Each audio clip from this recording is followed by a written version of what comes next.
Hello and welcome to Reporters, the programme that brings you some of the best stories from our correspondents around the world. Well, this week we take you to Georgia. It's been a year since a deadly conflict between Georgia and Russia. It started after Georgia tried to regain control of the breakaway province of South Ossetia. But it didn't work. Russia responded with force, sending tanks in and pushing Georgian troops out.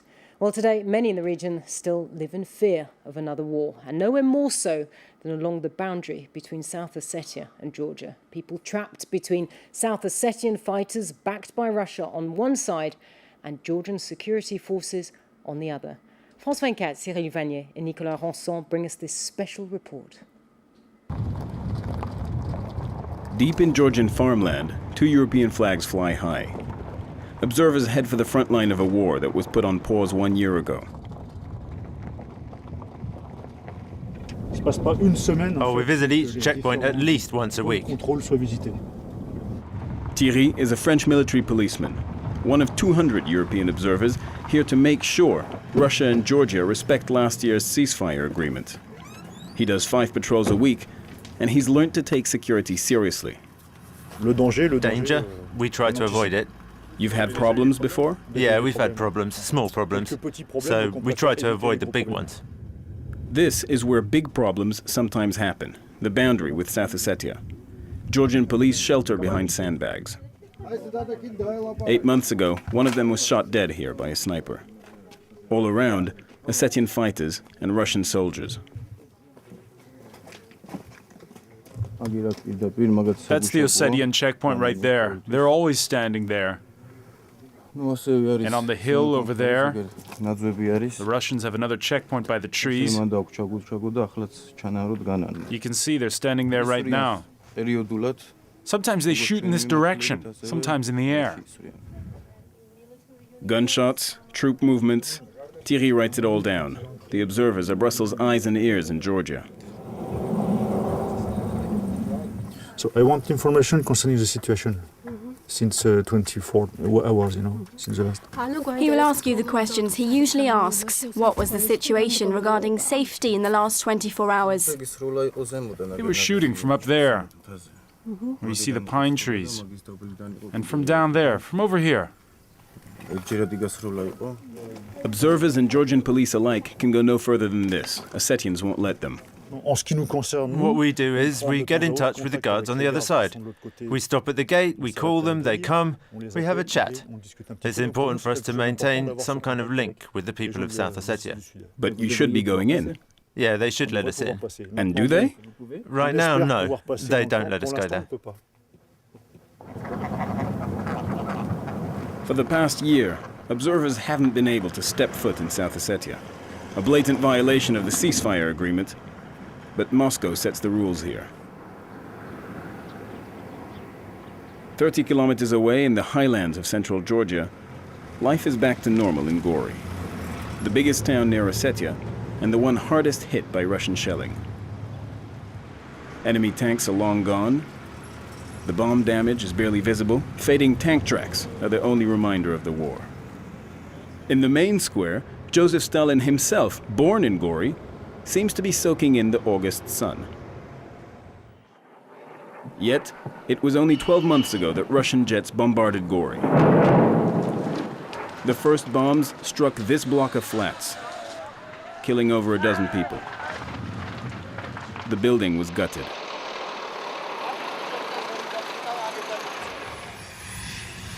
Since then, it's been rebuilt. Elena has just moved back in, quickly slipping into her old routine. On August 9, 2008, when the first bomb hit, she was walking up these stairs.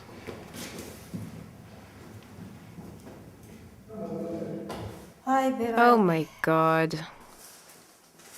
Oh my God. When the first bomb hit us, it was very loud. The whole building was shaking. Then I ran away. That's when the second bomb hit.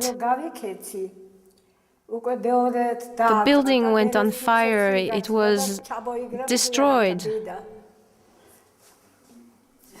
Elena is one of the few who stayed in Gori during the war. She was lucky to survive, but she says if she had to, she would do it again. At 86 years old, she figures she's got nowhere to run. I want to die in my house. Why should I die somewhere else? I'm not going anywhere. Whatever happens, I'm staying here. But not everyone was given that option. Brand new towns are mushrooming around Gori to house the 30,000 Georgians who fled South Ossetia during the war, abandoning their home and belongings. Row upon row upon row of houses, all identical, all built within 3 months of the war ending. Residents here cannot go back home. Gia is deputy mayor of this community, the same job he had in Ossetia. Hi, how's it going? You know, like I said, we're building a school here for 1,200 kids. And in addition to that, a kindergarten, there are shops, there's an internet cafe, supermarkets, all kinds of new stuff. 9 months ago, there was absolutely nothing here. It was just an empty field. But now, you know, where there were empty fields before, where there were fields with crops, we've managed to build up this whole thing. And in addition to that, we've been resettling all these people. 2,000 doors, and behind each one, a family displaced by war. Hello, come in. This is our new home. We used to live in the village nearby, and we've been living here for the last 8 months. Lamara and her husband were given this 2-bedroom house, complete with water, gas, electricity, flat-screen TV, and food, all free, courtesy of the government. So it's difficult to complain. It's mediocre. Well, we're pleased. We're not unhappy. This will do. They used to live in neighboring Gori, a town now under Russian control. And they're luckier than many other displaced families because at least they've been able to recover some of their belongings. We can go back quickly if we need something, but it's not safe to move back in.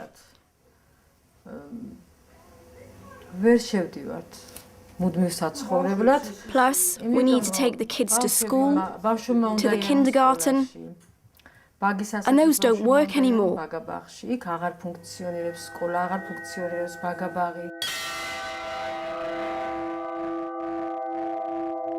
Commemoration Day across Georgia.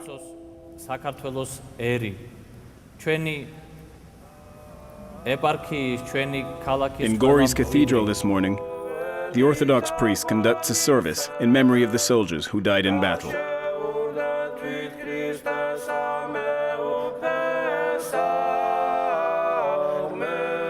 As the singing reverberates, believers cry not just for the dead, but for the country itself. One gets the feeling that last year's war has given Georgians a renewed sense of unity against the perceived oppressor. Maria has lived through both Ossetian wars. They almost killed my son, a great patriot of Georgia. He's disabled now. Georgia used to be way bigger, and look what's left of us now.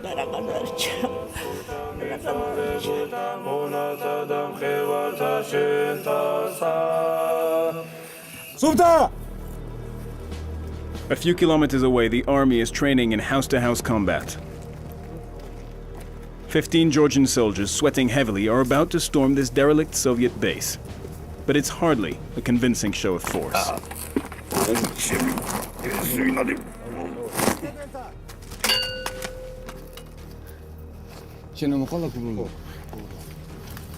This is one drill the platoon had better get right quickly. Last year, the Georgian army was routed. These men were being trained by Americans in Iraq at the time, but if war breaks out again in Georgia, they will be on the front line.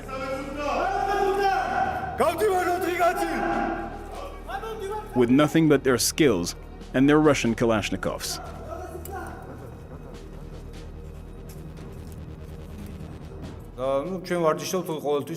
We work on this every day. We're getting better and better at clearing a building. It's one of the most complicated forms of fighting.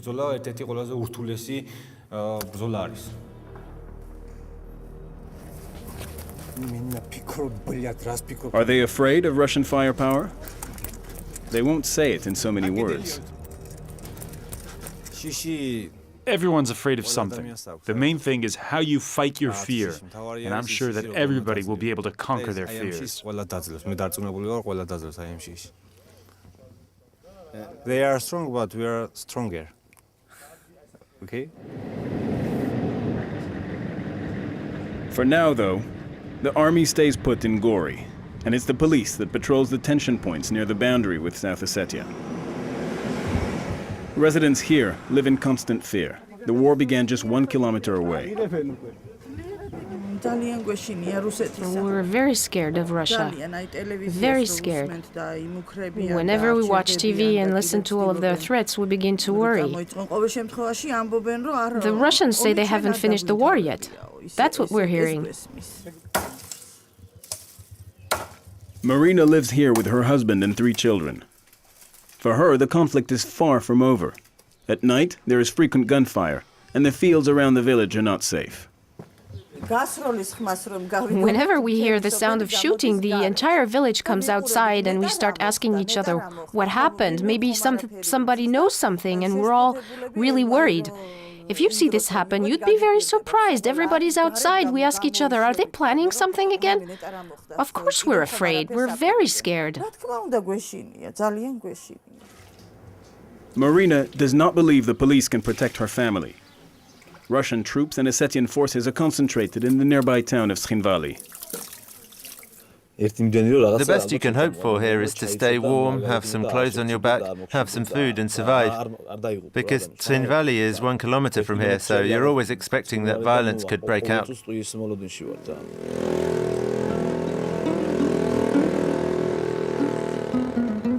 It's harvest time in Georgia. The wheat will be sold for food and fuel to heat the homes in winter. For centuries, Georgians have worked this land. Vasily, the owner of the field, sweats under the midday sun. He's a tough old man. At 72, he's survived 2 wars with South Ossetia. But mention last year's harvest, and he breaks down in tears. It was August the 7th when the war began, and we hadn't even had a chance to collect the harvest yet. Everybody needed to get their crops in when the bombing started.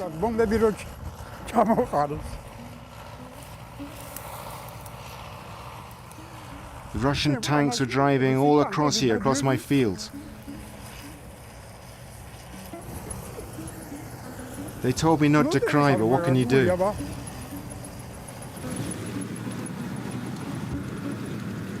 Vasily lost 2/3 of his income during the war.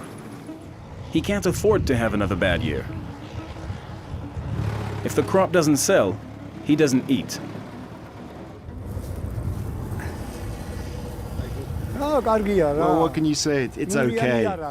It's not dirty. It's average, I guess. It's average. Under Soviet times, Vasily ran a collective farm. He used to get bonuses for hard work, and above all, he had peace. We had peace back then. People weren't afraid. Now, when you're working, you're scared the Ossetians might run by and shoot you. Those big villages over there, they're destroyed. Wasn't Soviet peace better than this? Now we have freedom, but we're free with empty pockets. Vasily hopes the weather will be good this autumn and wonders what lies in store for Georgia and for his crops. He says only God and the president have the answer, and he just prays it's not more fighting. Well, joining me in the studio now is one of the reporters behind that story, Cyril Vanier. Cyril, we saw in that report people there living on this boundary, but what's troop morale like in terms of the Georgian forces? Well, it's as good as you can expect it to be 1 year after the Georgian army got a drubbing at the hands of the Russian troops. The military base in Gori that was entirely destroyed has now been rebuilt. They have some new equipment, personnel carriers that we saw in the report, but they're still woefully understaffed, if I may put it that way, for an army. They don't have enough soldiers to fight against the Russian army. It just can't be done. So they're no match, and the population is under no illusion. They know that if a conflict starts, they're looking first and foremost to the international community for help in defending Georgia, and not to their own national army. So in terms of South Ossetia, I mean, is this it for Georgia? Has it lost South Ossetia once and for all? Well, that's certainly what it looks like on the ground, because although the independence of South Ossetia has only been recognized by two countries, Russia and Nicaragua, and that means that the vast majority of the international community still sees officially South Ossetia as a part of Georgia, when you're on the ground, the province of Ossetia behaves like an independent country. I mean, they speak Russian there, not Georgian. Most residents have a Russian passport. If you want to go in, you need to ask for authorization from the Russian embassy. Russian guards are controlling the boundary, and you simply can't go in when you're Georgian. So to all intents and purposes, it's an independent country, and it's very difficult to see how Georgia could possibly reclaim South Ossetia unless they decided to launch a military offensive. And for the moment, well, Georgian President Mikhail Saakashvili has ruled that out. Well, just very briefly, there is a real sense amongst Georgians or people who live in that boundary, a real sense that perhaps this could happen again, a conflict could happen again. Well, the ones who live on the boundary still see some sporadic fighting going on. They see cross-boundary raids occurring. They hear shots at night. So as far as they're concerned, the conflict isn't quite over. And this is really the flashpoint for violence. This is where it could happen if a conflict were to start again. And they're on that front line. So, of course, they're the ones who are most worried that a new conflict might start. Cyril Vanier, thank you very much indeed for that special report looking at the Russia-Georgia situation 1 year on. Well, that's all we have time for this week on Reporters, but join us next time for another Reporters. Bye for now.